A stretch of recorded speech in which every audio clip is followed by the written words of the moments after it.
know, us humans, we've been pretty busy these past few millennia.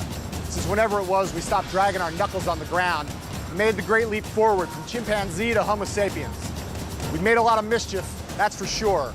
But we've also created some pretty cool gear, which kind of got me thinking. Thousands of years from now, when learned scholars gaze back and try to list the most important, transformative, world-changing inventions in the history of humanity, what's likely to make the cut? The electric light bulb? The steam engine? The internal combustion engine? The airplane? The automobile? And of course, sliced bread. But right up there in the pantheon, alongside all that stuff, is a more recent breakthrough, a new invention that came out of nowhere and in a few short years whipped through all our lives like a Bengali typhoon. The invention in question is, of course, the World Wide Web, an amazing and surreal universe that spawned huge fortunes, upended countless industries, and changed the way that much of the world works, plays, communicates, shops, and even falls in love. My name's John Heilemann, and I'm here to tell you the story of the web's rise from obscurity to global ubiquity. It's a tale I know like the back of my hand, because as a journalist, I had a ringside seat for the whole shebang.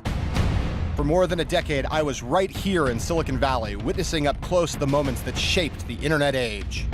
That age began with a vicious power struggle to decide who would control the future of the just emerging web. Jim Clark starts literally pounding the table, and he's like, we have to take this thing public. We have to take it public right now. Close of trading, I had made $663 million. A struggle that would end with an epic courtroom battle. I have no idea what you're talking about. And that would forever be remembered as the browser war. We were like a deer in the headlights with Microsoft in front of us, so, you know, what do we do? What do we do? It was all hands on deck. This is not a drill. They're gonna crush us, they're gonna crush us. We have to destroy this company.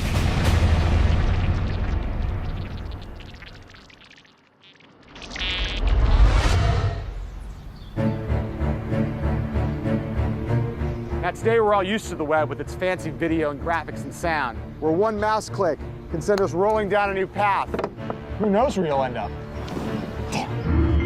But back in the early 90s, the web was very different. It was basically just an obscure research network invented a few years earlier by an English scientist called Tim Berners-Lee. There were precious few web pages, and the ones that did exist consisted of nothing but line after line of boring text. You had to be a big-time geek to get all excited about this thing. But one of those geeks, a visionary University of Illinois computer science student named Mark Andreessen, had a crazy idea. He imagined a future where everyone, including regular people like you and me, would use the web as part of our daily lives. Andreessen worked in a cubicle near me, and he was working on a different product, and then he got all wild-eyed about this thing called the web. The internet at that point was really only for nerds. It was really only for academics and researchers and scientists, and there wasn't anything that ordinary people could do on it. But it was so useful to the people who were using it that I always figured everybody should be able to use it. So he was like, yeah, man, this stuff is gonna change the world. It'll be great, you know, it's global hypermedia. And so I was just like, yeah, okay, whatever. Andreessen may have been the most excitable, but soon enough, he and a bunch of his college programming pals were working on making the web easier and more intuitive to use, adding images, pictures, audio, and video capabilities. The fruit of their labors was this, a dead simple piece of point-and-click software, the world's first graphical web browser. And every time you surf the internet today, you're using one of its descendants. In the fall of 1993, the Illinois geeks posted Mosaic online and made it a freely downloadable gift to humanity. And what a gift it turned out to be. Well, we first posted the announcement on a newsgroup, on a Usenet newsgroup at that point, and I just said, does anybody want to be part of a beta effort? And I got back 12 responses, and so I sent the browser to 12 people. And then it just spread virally from there. So it spread from 12 to 100 to 1,000 to 10,000 to 100,000 to 1 million. This was the moment when the internet went from obscurity to ubiquity, from a toy for geeks and a tool for scientists to a bona fide mass medium. A bunch of 20-something, code-crunching, burger-guzzling kids had kickstarted a revolution. But before Mosaic could go truly global and imperil Bill Gates and Microsoft, it needed one more ingredient, a giant, heaping pile of cash. This extremely expensive building was a gift to Stanford University from this man, one of its former professors, Jim Clark. A poor kid from West Texas, Clark was a high school dropout who turned himself into a computer science professor at Stanford, then founded a company called Silicon Graphics that made him a legend in the Valley. He had a taste for fast cars, expensive wine, and mid-air death-defying antics, like flying a stunt plane. The first time we met, in fact, he took me on a helicopter ride and nearly killed us both. But having just left Silicon Graphics, Clark was looking for something new, something big. And when he saw Mosaic, he quickly became convinced that he'd found it. I had spent a lot of years thinking about the convergence of different kinds of media with digital technology. And so it just sort of crystallized in my mind that the internet and the World Wide Web were going to be the thing that ushered in that convergence. Wasting no time, Clark contacted Mark Andreessen, who had graduated from college and hightailed it out of Illinois straight to a job in Silicon Valley. February '94, I'm at work and I get an email from Jim Clark saying, I'm thinking of starting a new software company. Do you want to get together and talk? So I said, well, this is interesting. So I broke my normal rule of not getting up before noon and got up and had breakfast with him at 7 a.m. In the months that followed, Mark and Clark became inseparable as they plotted how to turn Mosaic into the basis of a business venture.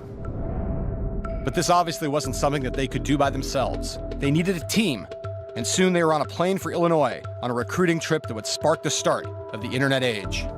We hopped on a plane and arrived late one evening and met everyone at a pizza parlor and sat there and had a beer and some pizza and just kind of talked about generally what we thought.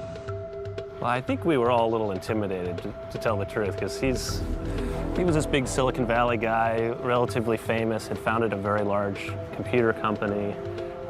Everyone knows he's got a lot of money, and he's coming out here, and he listened.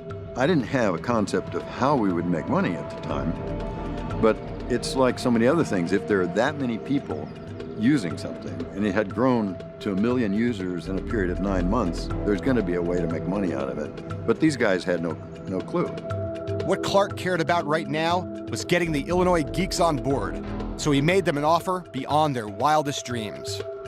Each of us comes back a little starry-eyed, a little dazed, and for me, just in junior year of university, I was just like, yeah, getting a full-time job offer before I've even graduated for that kind of money, it's like, oh, wow, yeah, man, why would I turn that down, In hindsight, it might seem obvious that the web browser would change the world. But although Jim Clark may have grasped that insight, most people didn't, including the one person you would have expected to get it immediately, Bill Gates. Gates, of course, was the co-founder and CEO of Microsoft, the most important and fantastically profitable high-tech company of them all. Over the course of 2 decades, Microsoft had established a near monopoly over PC operating systems and had used that monopoly to gain a vice-like grip over the entire computer industry. The web was cyberspace as a wide-open road, fast-moving and exhilarating, and it would take you absolutely anywhere that your curiosity led you. But Bill Gates thought that the information highway should be a toll road on which Microsoft controlled all the toll booths, and we would all have to pay to drive. Thanks a lot. Gates' online system was called, surprise, surprise, the Microsoft Network. And in 1994, lots of smart people assumed that he would succeed in foisting down the world, like he usually did. Here was the information superhighway that futurists had been predicting for years. And although Gates didn't realize it yet, his worst nightmare was about to come true. A gang of kids as young and ambitious as he himself had once been were about to threaten everything he stood for and everything that Microsoft had achieved.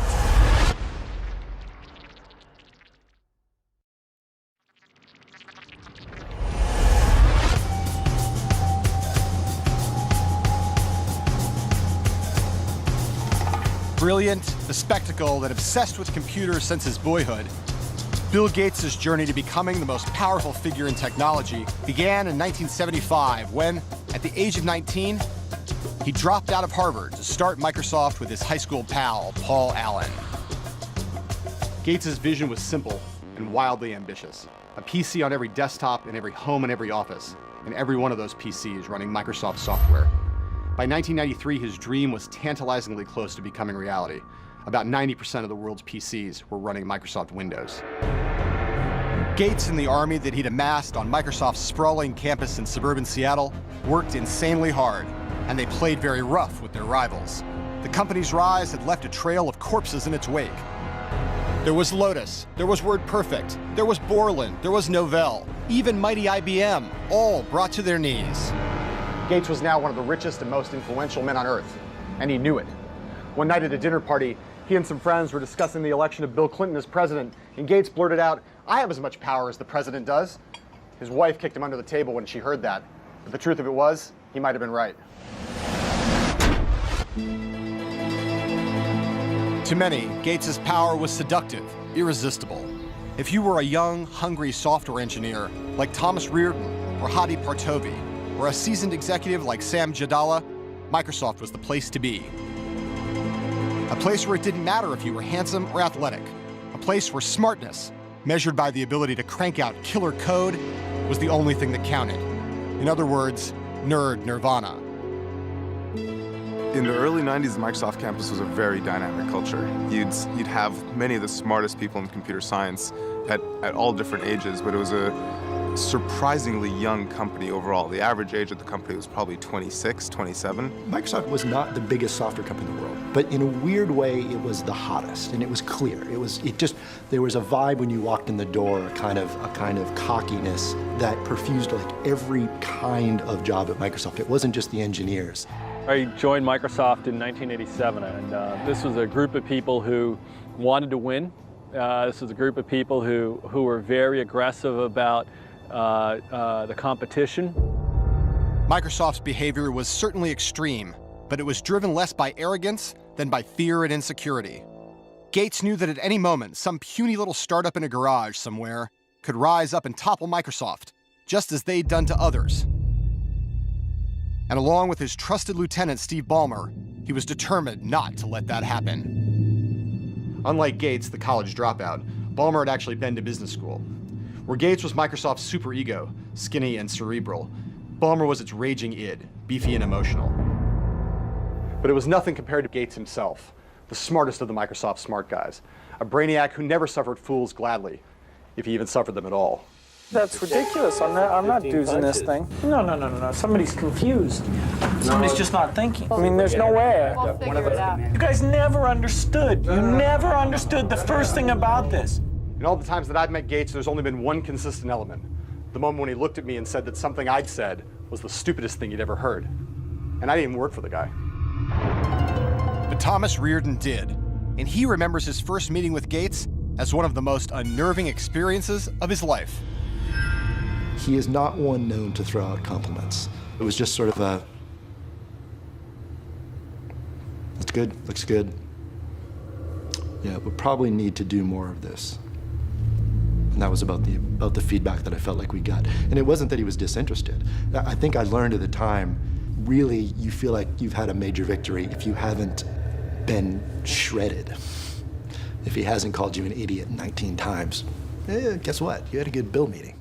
With Microsoft's minions under his spell, billions of dollars in his bank account, and the launch of Windows 95 looming on the horizon, the Bill Gates of 1993 was on the verge of becoming the world's high-tech emperor. Less than 2 years later, though, Gates would be forced to make one of the sharpest U-turns in corporate history, because Clark, Andreessen, and their team were about to enter the picture and throw a giant roadblock in their path.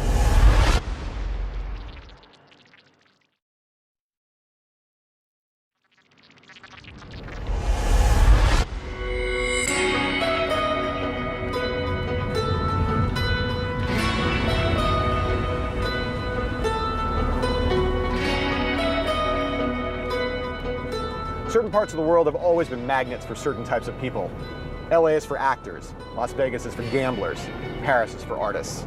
This 30-mile stretch between San Francisco and San Jose has always been a magnet for, shall we say, the technologically inclined.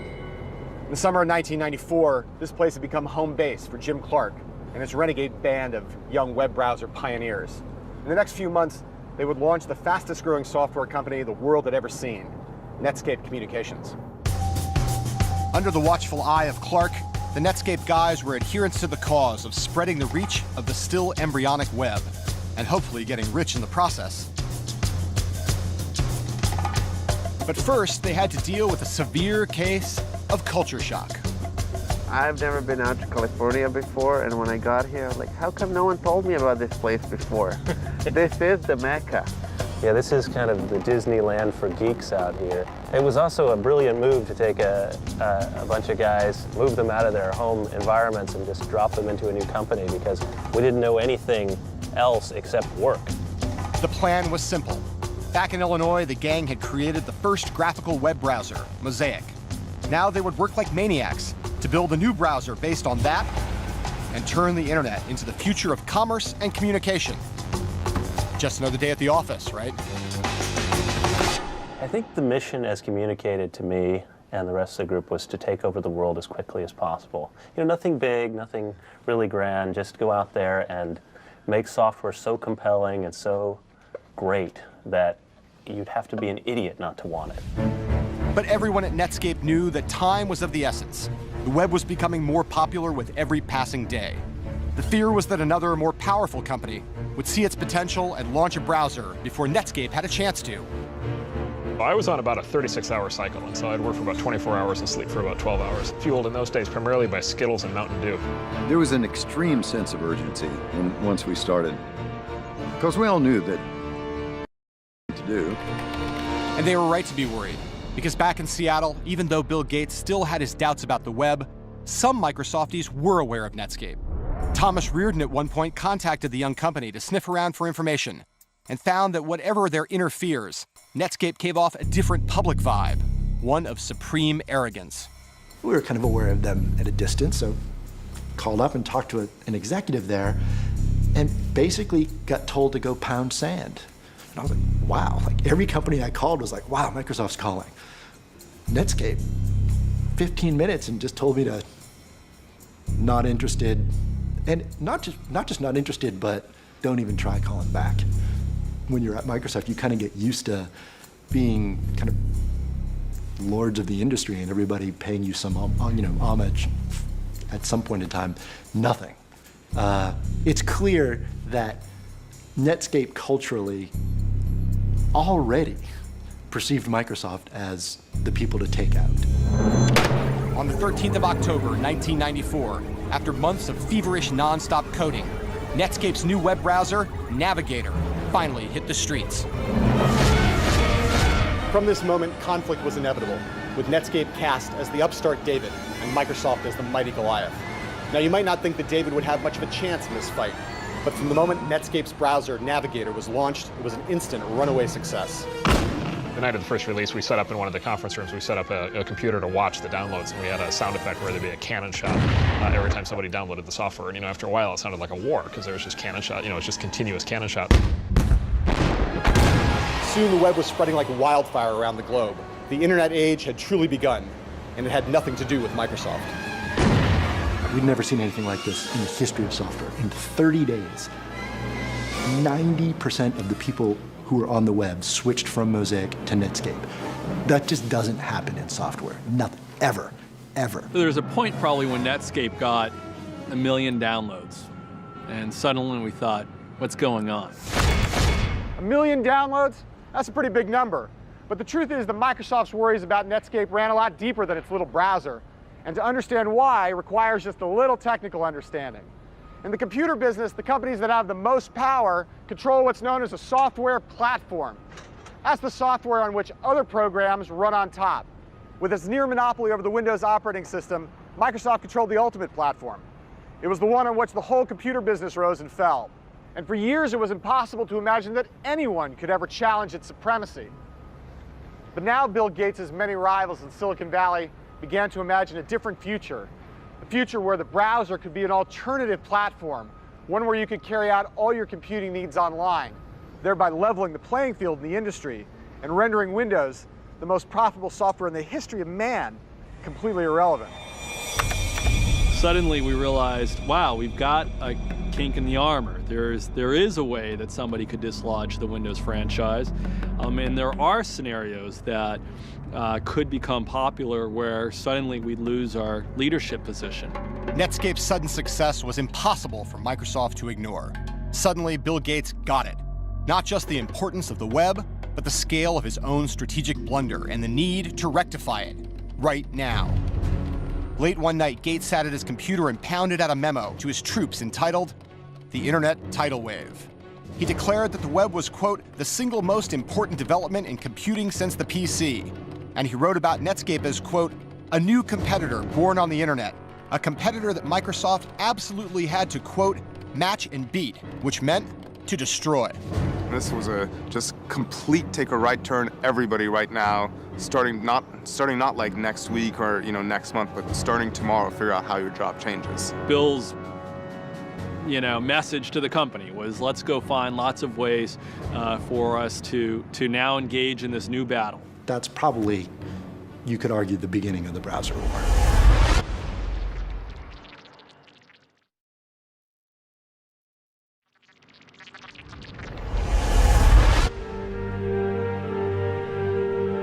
In 1993, the internet was unknown and unloved outside a tiny circle of hardcore computer hackers and scientists. But by 1995, the situation had changed dramatically.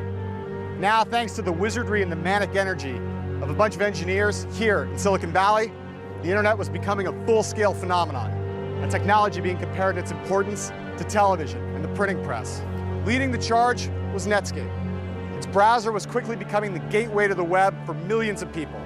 The company had just hired a respectable CEO, and revenues were rolling in.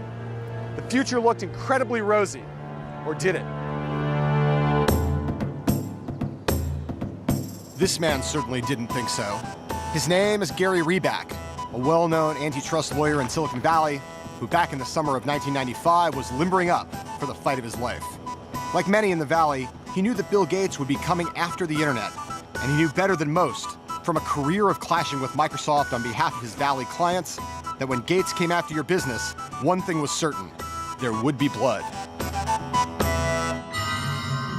Now Reback had been hired by Netscape, and right away he saw that the young company had grossly underestimated the threat that it was facing.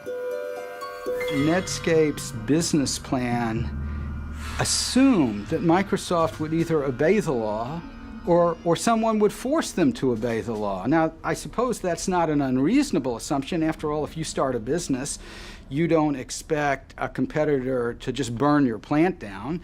You don't expect a competitor to go to your distributors and threaten to put them out of business if they carry your product. But you know what? That's exactly what Microsoft did. The problem for Netscape was that Microsoft and Bill Gates now perceived the young company to be the primary threat to their continued dominance. In the opening salvo of the high-tech war, Gates dispatched a special group of envoys, including Thomas Reardon, for a face-to-face powwow behind enemy lines here at what back then was Netscape's corporate headquarters. What resulted was a meeting that would be one of the most controversial in the history of modern business.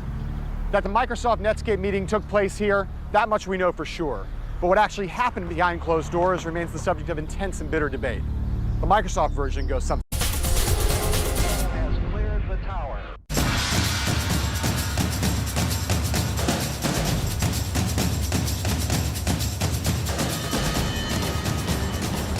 You know, us humans, we've been pretty busy these past few millennia. Since whenever it was we stopped dragging our knuckles on the ground and made the great leap forward from chimpanzee to Homo sapiens. We've made a lot of mischief, that's for sure. But we've also created some pretty cool gear, which kind of got me thinking. Thousands of years from now, when learned scholars gaze back and try to list the most important, transformative, world-changing inventions in the history of humanity, what's likely to make the cut? The electric light bulb, steam engine, the internal combustion engine, the airplane, the automobile, and of course, sliced bread. But right up there in the pantheon, alongside all that stuff, is a more recent breakthrough, a new invention that came out of nowhere, and in a few short years, whipped through all our lives like a Bengali typhoon. The invention in question is, of course, the World Wide Web. An amazing and surreal universe that spawned huge fortunes, upended countless industries, and changed the way that much of the world works, plays, communicates, shops, and even falls in love. My name's John Heilemann, and I'm here to tell you the story of the web's rise from obscurity to global ubiquity. It's a tale I know like the back of my hand, because as a journalist, I had a ringside seat for the whole shebang. For more than a decade, I was right here in Silicon Valley, witnessing up close the moments that shaped the internet age. That age began with a vicious power struggle to decide who would control the future of the just emerging web. Jim Clark starts literally pounding the table, and he's like, we have to take this thing public. We have to take it public right now. Close of trading, I had made $663 million. A struggle that would end with an epic courtroom battle. I have no idea what you're talking about. And that would forever be remembered as the browser war. We were like a deer in the headlights with Microsoft in front of us, so, you know, what do we do? What do we do? It was all hands on deck. This is not a drill. They're gonna crush us, they're gonna crush us. We have to destroy this company.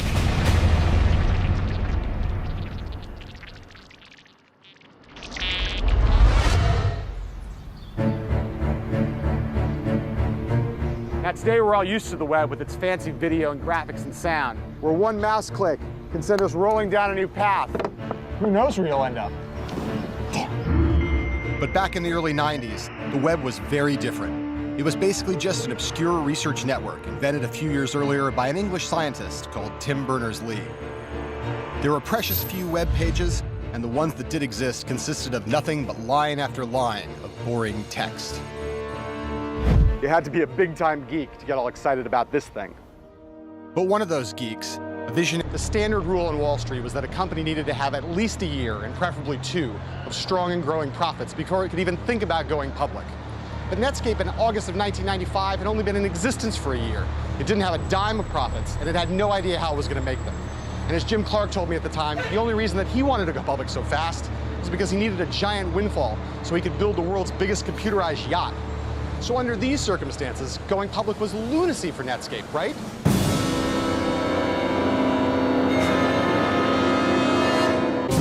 Wrong.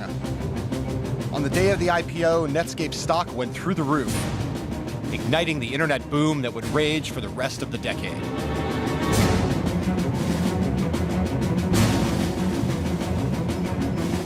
I was on the trading floor. Then I went over to talk to our trader, David Slane, and Matt DeSalvo, who ran our trading desk, literally stepped in front of me and prevented me from getting close to Dave. And I said, "What's going on?"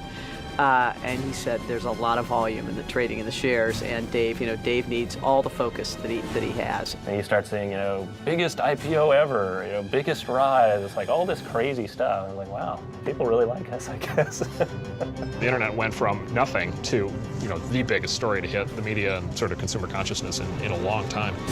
And just, at that point, then the level of attention just, escalated off the charts. I invested $5 million in the company. And on the day of the IPO, at the close of trading, I had made $663 million. Just about enough for Clark to buy his yacht, and enough for Netscape to become a public company, with shares trading at $120 and an overall valuation of more than $2 billion. The Netscape engineers, young men in their 20s, were now filthy rich celebrity nerds.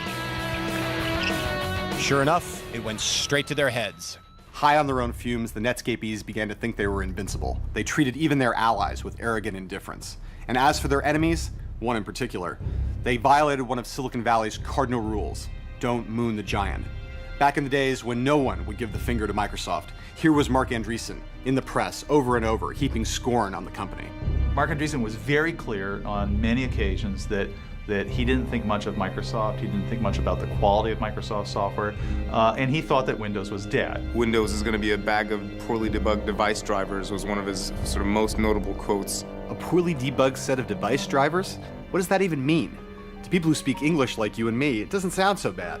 But if you're an engineer, the kind of person who speaks geek, Mark Andreessen's comment was the equivalent of a slur on Bill Gates' mother.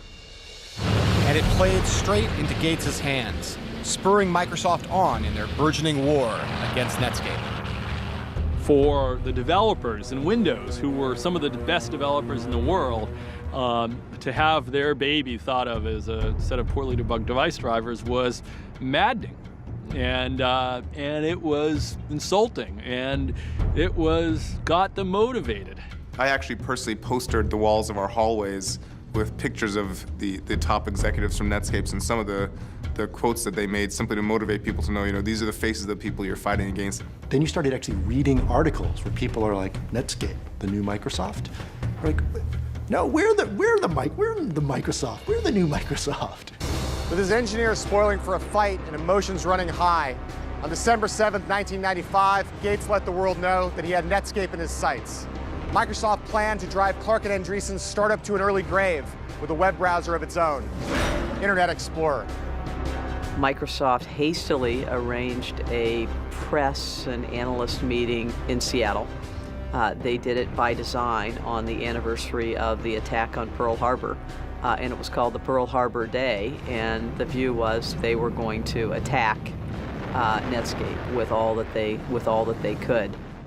Everybody at Microsoft, every last group, every last product was lined up and focused against Netscape.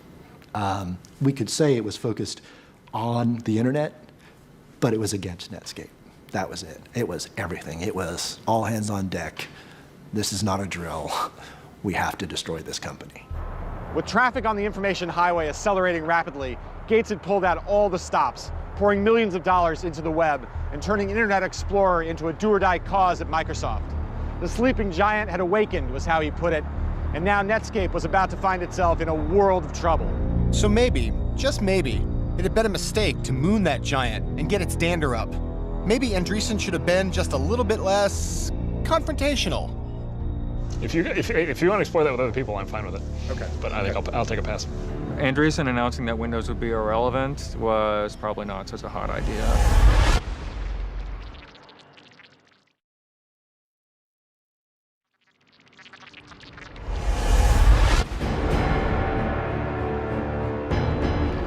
By 1996, the internet was exploding.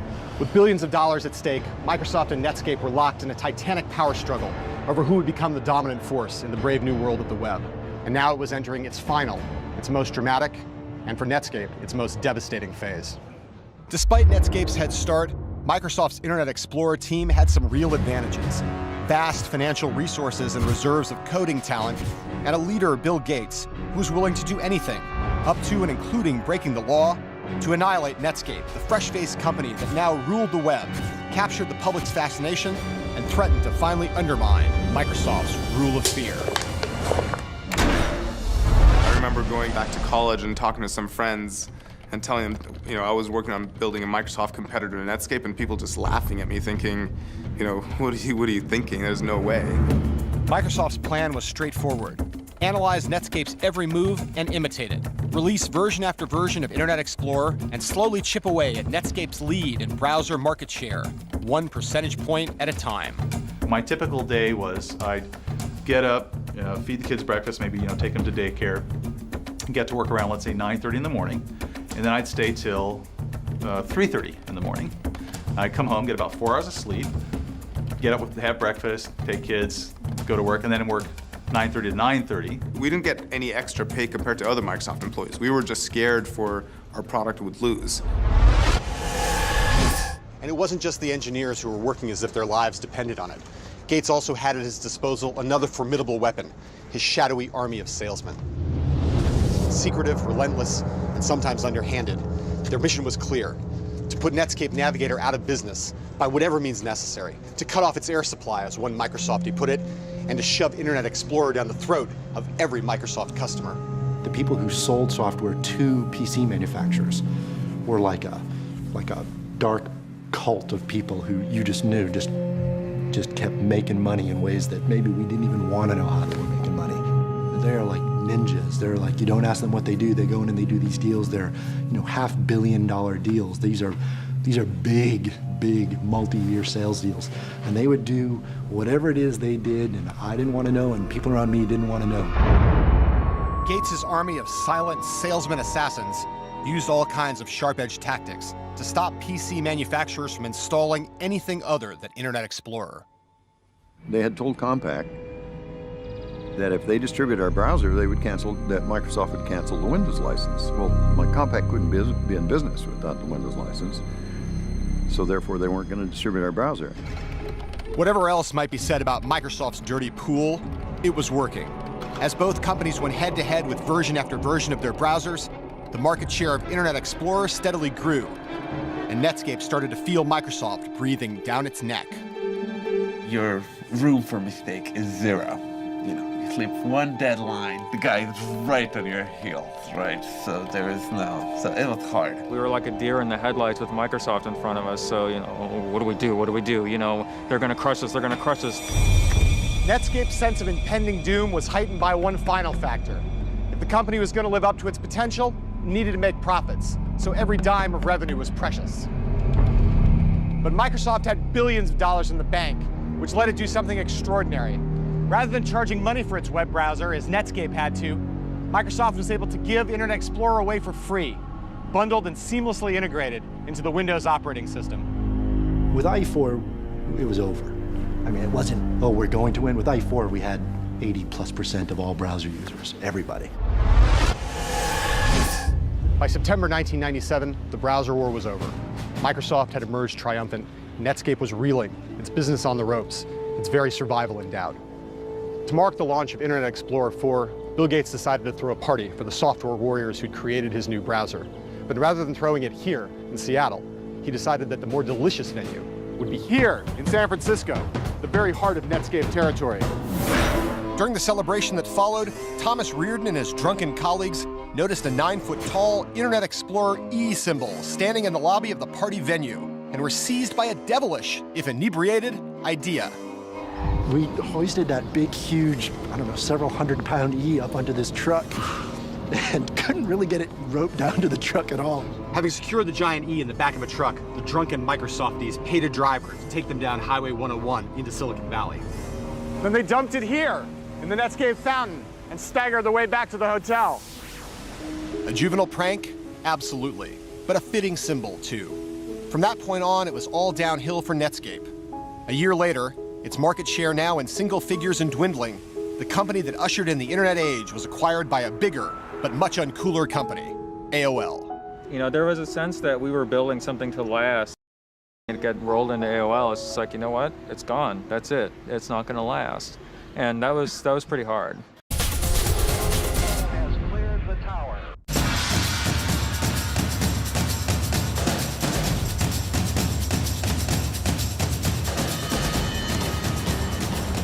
You know, us humans, we've been pretty busy these past few millennia. Since whenever it was we stopped dragging our knuckles on the ground and made the great leap forward from chimpanzee to Homo sapiens. We've made a lot of mischief, that's for sure. But we've also created some pretty cool gear, which kind of got me thinking. Thousands of years from now, when learned scholars gaze back and try to list the most important, transformative, world-changing inventions in the history of humanity, what's likely to make the cut? The electric light bulb, the steam engine, the internal combustion engine, the airplane, the automobile, and of course, sliced bread. But right up there in the pantheon, alongside all that stuff, is a more recent breakthrough, a new invention that came out of nowhere and in a few short years whipped through all our lives like a Bengali typhoon. The invention in question is, of course, the World Wide Web. An amazing and surreal universe that spawned huge fortunes, upended countless industries, and changed the way that much of the world works, plays, communicates, shops, and even falls in love. My name's John Heilemann, and I'm here to tell you the story of the web's rise from obscurity to global ubiquity. It's a tale I know like the back of my hand, because as a journalist, I had a ringside seat for the whole shebang. For more than a decade, I was right here in Silicon Valley, witnessing up close the moments that shaped the internet age. That age began with a vicious power struggle to decide who would control the future of the just emerging web. Jim Clark starts literally pounding the table, and he's like, we have to take this thing public. We have to take it public right now. Close of trading, I had made $663 million. A struggle that would end with an epic courtroom battle. I have no idea what you're talking about. And that would forever be remembered as the browser war. We were like a deer in the headlights with Microsoft. Hauled into court, accused of being law-breaking miscreants, and had himself been forced to endure a marathon videotaped deposition. They had asked him questions and filmed his answers before the trial. And I think this was something new for Bill Gates, somebody asking him real hard questions that he couldn't refuse to answer. You type in here, importance, high. No. No? No, I didn't type that. Who typed in high? A computer. Here was the world's richest man, as the public had never seen him before. Petulant and passive-aggressive, obfuscatory and obscurantist, as a quibbler, a pedant, an amnesiac, a baby. I've never seen a stamp like that. I've never used a stamp like that. Haven't you seen stamps like that in every single one of the documents that you've been shown during this deposition? Can you get me all the exhibits? It's just a waste of time. It is a waste of time. I have no idea what you're talking about when you say ask. And so he came across in those tapes as not quite being truthful. In court, the government showed Gates on screen, denying any knowledge of the infamous June 1995 meeting with Netscape, saying indeed at the time, quote, "I had no sense of what Netscape was doing." But then the court was shown an email sent by Gates to some of Microsoft's top brass a few weeks before the meeting, outlining his strategy for dealing with Netscape. Gates declared that he thought there was, quote, "a powerful deal to be done with Netscape," and that maybe Microsoft should, quote, "buy a piece of them or something," adding that he, quote, "would really like to see this happen." Did we have people who pushed it and did deals that probably in retrospect they shouldn't have? I would say, yeah, I think that we did. That made it very tough on our competitors because we took advantage of our position. And clearly, unfortunately, that's what, became the dark cloud over Microsoft. To have an anti-competitive lawsuit brought against you really meant that what we were trying to do was make things worse for consumers, whereas my day-to-day job was always around building a better product so that the people I knew and my mother and my brother and friends and so on would use my product because it was better. In June of 2000, the federal judge in charge of the Microsoft case issued his final verdict. Guilty, guilty, guilty. And he recommended that the company be broken up, causing its stock market value to plunge by $30 billion overnight.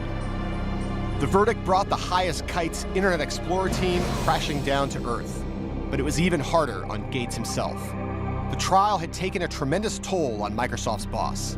It wore him out, beat him down, made him physically sick. At one point, I was told by some Microsoft board members, Gates had even broken down in tears at a company board meeting. Eventually, however, a federal appeals court, though it agreed with the judgment that Microsoft had indeed systematically broken the law, decided the verdict was too harsh and rescinded the order to split the company in two. To many people, it seemed as if Microsoft had gotten away with murder yet again. But now, a few years later, standing here at Stanford in front of the Gates Computer Science building, ironically just around the corner from the building that Jim Clark paid for, the story doesn't seem quite that simple. As the trial concluded, Gates handed over his position as Microsoft's CEO to his number two, Steve Ballmer. And soon he began to focus more and more of his time and effort on his philanthropic interests, housed at the Gates Foundation.